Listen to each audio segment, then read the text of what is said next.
Seat belt এবং airbag এই দুটো জিনিস কিন্তু আমাদের গাড়ির খুব গুরুত্বপূর্ণ অংশ এবং এই জিনিসগুলোর ব্যাপারে আমাদের প্রত্যেকেরই জানা উচিত। তো সিট বেল্ট বা এয়ারব্যাগের ব্যাপারে আসলে নতুন করে জানার কি আছে সেটা নিয়ে আজকের ভিডিওটা, আশা করি সাথেই থাকবেন। আসসালামু আলাইকুম, আমি জহিরুল ইসলাম তুষার। আজকের ভিডিওতে আপনাকে স্বাগতম জানাচ্ছি। তো প্রথমে যদি আলোচনা করি সিট বেল্ট নিয়ে, সিট বেল্টটা আমাদের কান্ট্রিতে অনেকেই ভুলভাবে পরে।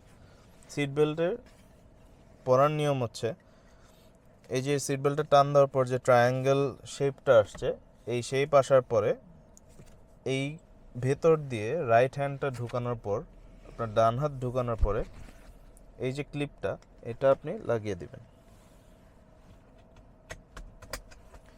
তো এই যে এখন দুইটা পার্ট দেখা যাচ্ছে, উপরে একটা নিচে একটা।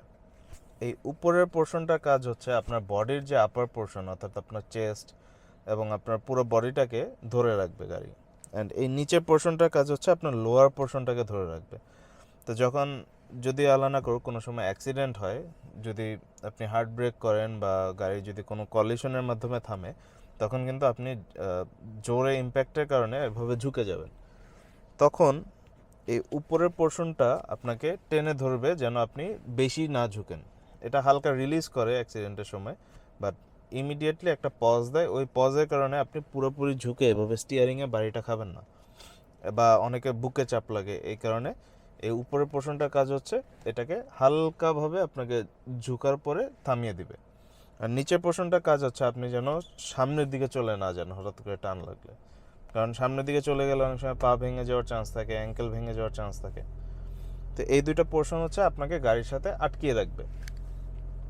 এখন বাংলাদেশের ক্ষেত্রে যেটা হয়, আমাদের কান্ট্রিতে অনেকেই সিট বেল্ট পরতে চান না। বাইরে কিন্তু 5 জন প্যাসেঞ্জার থাকলে 5 জনই সিট বেল্ট পরে, আর আমাদের কান্ট্রিতে শুধু ড্রাইভার ভাইয়েরা সিট বেল্ট পরে। তাও কিভাবে পরে, এই নিচের পোর্শনটা পরে না। সিট বেল্টটা গাড়ির ড্রাইভিং সিটে লাগানো থাকে, ওনারা জাস্ট উঠে এই পোর্শনটাকে, এটা এভাবে পেছনে থাকে, এটাকে এভাবে টান দিয়ে সামনে নিয়ে আসে। অনেক ড্রাইভার ভাইয়ের কথাই বলছি, আমি সবার কথা বলছি না। তো এই ক্ষেত্রে যেটা হয় যে এই নিচেরটা যদি না থাকে, যদি শুধু এই উপরের পোর্শনটা থাকে আপনার লাগানো, যখন আল্লাহ না করুক যদি কোনো সময় অ্যাক্সিডেন্ট করেন, এভাবে যখন টানটা লাগবে, পুরো প্রেশারটা কিন্তু আপনার বুকে লাগতেছে। তখন তখন আপনার শ্বাস প্রশ্বাস থেমে যাবে, বা আপনার একটা বুকে শ্বাস নিতে কষ্ট হবে, বুকে হিউজ একটা প্রেশার পাবেন আপনি। কিন্তু যদি দুইটা একসাথে লাগানো থাকে, তখন কিন্তু প্রেশারটা এক জায়গায় পড়তেছে না, দুইটা মিলে আপনাকে ধরতেছে, অ্যান্ড আপনি অতটা প্রেশার পাচ্ছেন না বুকে। তো এই কারণে চেষ্টা করবেন যতই আনকমফোর্টেবল লাগুক, একদম প্রপারলি সিট বেল্টটা পরার, যেন গাড়ির সিট বেল্টের ফাংশনটা প্রপারলি কাজ করে, আপনার যদি কোনো দুর্ঘটনা ঘটার সময় যেন প্রপারলি আপনাকে সেভ করতে পারে। অ্যান্ড এয়ারব্যাগের সাথে কিন্তু সিট বেল্ট কানেক্টেড। কীভাবে কানেক্টেড আপনাকে বলতেছি। প্রথমে আগে এয়ারব্যাগের ফাংশনটা বলে নিই। এয়ারব্যাগের ফাংশন হচ্ছে, গাড়ির যে সামনে আমাদের প্লাস্টিক বাম্পার আছে, প্লাস্টিক বাম্পারের পেছনেই যে শ্যাসির যে মেইন ফ্রেমটা, ওই ফ্রেমের ওখানেই সেন্সর লাগানো থাকে। তো একটা সার্টেন স্পিডে যখন আপনার গাড়িটা হিট করবে, ওই শ্যাসি থেকে সেন্সরের মাধ্যমে এই এয়ারব্যাগগুলো ইনফ্লেট হয়। অনেক গাড়িতেই এই এয়ারব্যাগের সাথে সিট বেল্টটা কানেক্টেড থাকে কিভাবে, এই যে হুকটা, এখানে কিন্তু সেন্সর দেওয়া থাকে অনেক গাড়িতে। তো যদি বাকল বা এই সিট বেল্ট কানেক্টেড থাকে, অর্থাৎ এটা লাগানো থাকে, যেই সিটে লাগানো থাকবে ওই সিটে এয়ারব্যাগ ইনফ্লেট হবে। আগে ম্যাক্সিমাম গাড়িতে জাস্ট দুইটা এয়ারব্যাগ থাকতো, একটা ড্রাইভিং সিটে, একটা হচ্ছে প্যাসেঞ্জার সিটে। বাট এখন কিন্তু অনেক গাড়িতে 4টা 6টা 8টা এয়ারব্যাগও থাকে। তো যেমন আমি এখন প্রিয়াসে বসে আছি, প্রিয়াসে কিন্তু 6টা এয়ারব্যাগ। সামনে ড্রাইভিং সিটে স্টিয়ারিংয়ে একটা, বাম পাশে প্যাসেঞ্জার সিটে একটা, মানে ড্যাশবোর্ডে একটা, আর এই দুই সাইডে দুইটা, এখানে এই চিপা দিয়ে বের হয় এটা। আর হচ্ছে এই সামনের 2 সিটের সাইডে, অর্থাৎ এই সিটের সাইডে এখানে দেখবেন এসআরএস এয়ারব্যাগের লেবেল দেওয়া থাকে। তো আমরা যে যারা সিট কভার করি, লেদার কভার করি, এটা একটা কনসার্নের বিষয় যে এই সিটের এখানে যদি এসআরএস এয়ারব্যাগ লেখা থাকে, তার মানে আপনার এই সাইডেও এয়ারব্যাগ আছে। এটার কাজ হচ্ছে আপনাকে এভাবে ঘিরে ধরবে অ্যাক্সিডেন্টের সময়। তো যদি সিট কভার করা থাকে তাহলে কীভাবে বেরোবে? তখন কিন্তু বেরোতে পারবে না। এই কারণে সিট কভার আসলে মানে অত ম্যান্ডেটরি জিনিসও না আমাদের আমাদের কান্ট্রিতে আমরা সিট কভারটা বেশি ইউজ করি, বাইরের কান্ট্রিতে কিন্তু সিট কভার অত বেশি ইউজ করে না।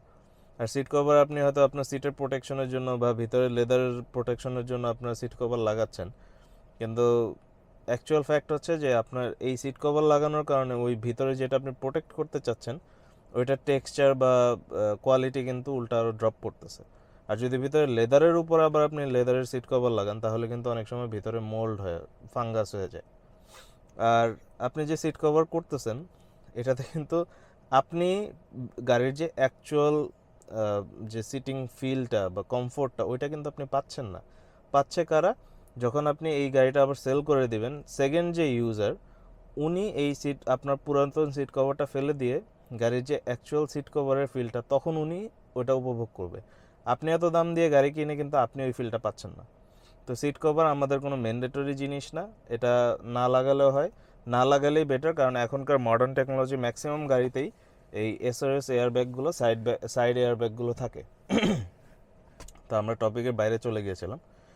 এখন কথা হচ্ছে যে এই যে সাইডে এয়ারব্যাগ থাকে, সামনে এয়ারব্যাগ থাকে, যেই গাড়িগুলোতে সিট বেল্টের সাথে এয়ারব্যাগ কানেক্টেড ওই গাড়িতে কিন্তু আপনারা যদি সিট বেল্ট কানেক্ট না করেন, শুধুমাত্র ধরেন এই যে ড্রাইভারের সিটটাতে বাকল লাগানো থাকে সবসময়, আর প্যাসেঞ্জারের সিটটা অনেক সময় লাগানো থাকে, অনেক সময় লাগানো থাকে না। তো যদি ড্রাইভারের সিটটা লাগানো থাকে, একমাত্র ড্রাইভারের এই এয়ারব্যাগটাই কাজ করবে, বাকি এয়ারব্যাগগুলো কিন্তু তখন ইনফ্লেট হবে না। এটার কয়েকটা রিজন আছে। একটা হচ্ছে এয়ারব্যাগ ইনস্টলেশন অনেক কস্টলি। যদি সবগুলো এয়ারব্যাগ একসাথে বের হয়ে যায় এটা কিন্তু রিপেয়ার করা অনেক কস্টলি। সেকেন্ডলি, ধরেন আপনার সিট বেল্টটা লাগানো নাই, আপনি জাস্ট এভাবে বসে চালাচ্ছেন, এখানে এয়ারব্যাগটা ইনফ্লেট হলো অ্যাক্সিডেন্টের পরে, আপনার যদি এই বাকলটা না থাকে বা সিট বেল্টটা না থাকে, আপনি যদি এভাবে সামনে ঝুঁকেন আর যদি এয়ারব্যাগ ইনফ্লেট হয়, তখন আপনি তো একে তো সামনে যাচ্ছেন ফোর্সে, তার মধ্যে আবার এইটা আবার আপনাকে একটা বাড়ি দিবে বুকে, আবার আপনি এভাবে ছিটকে আসবেন। তো আলটিমেটলি তখন ড্যামেজ আরও বেশি হবে। এই কারণে সিট বেল্ট থাকলে যদি ইনফ্লেট হয়, আপনাকে যখন এভাবে টান দিয়ে ধরবে আপনি হালকা এভাবে থাকবেন, সিট এয়ার ব্যাগটা এভাবে ফুলবে, পরে এভাবে ল্যান্ড করবেন, আপনার ড্যামেজ কম হবে। আর যদি সবার সিট বেল্ট লাগানো থাকে তাহলে গাড়ির সবগুলো সিট বেল্ট প্রপারলি ইনফ্লেট হবে, আর যদি সিট বেল্ট লাগানো না থাকে তাহলে সবগুলো ইনফ্লেট হবে না। তো আজকের ভিডিও এতটুকুই। যদি ভিডিও ভালো লেগে থাকে এবং এরকম আরও অনেক ইনফরমেটিভ ভিডিও দেখতে চান, কাইন্ডলি চ্যানেলটাকে সাবস্ক্রাইব করবেন, লাইক দিবেন, শেয়ার করবেন কিনা সেটা আপনার ইচ্ছা। Thank you for watching. আসসালামু আলাইকুম।